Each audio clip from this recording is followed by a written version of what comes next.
तर पुणे शहरातील पूर्व भागामध्ये पावसाला सुरुवात झालेली आहे। चंदननगर खराडी भागामध्ये पावसाला सुरुवात झाली। राज्यात 3 दिवस अवळी पावसाची शक्यता हवामान विभागाने वर्तवलेली आहे।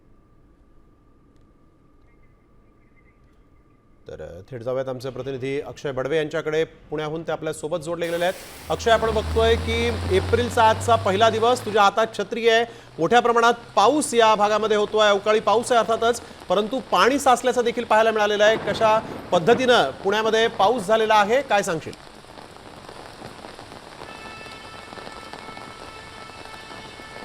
निश्चित मी पुण्यातल्या शनिवारवाडा परिसरात आहे आणि आपण जर पाहिलं तर दुपारी ढगाळ वातावरण आता नंतर मुसळधार पावसाने हजेरी जी आहे ती लावलेली आहे। खरं तर हवामान विभागाने अंदाज जो आहे तो वर्तवलेला आहे की राज्यात 3 दिवस जो आहे तो अवेळी पाऊस पडणार आहे आणि त्याचाच प्रत्यय पुणे शहरात आज दुपारी पहिला जो आहे तो पूर्व भागात पाहायला मिळाला, जिथे आपण पाहिलं तर गारांचा पाऊस देखील पडला होता।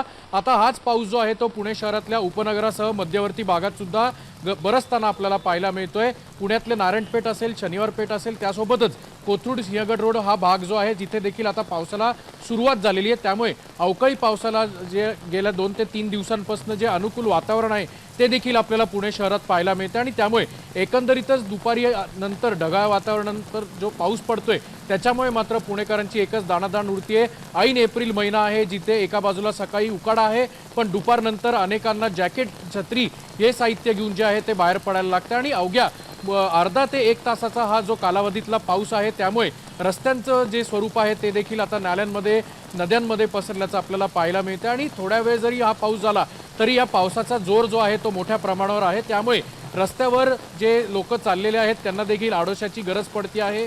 सोसाट्याचं वारं जे आहे ते देखील काही भागात आपल्याला पाहायला मिळतंय।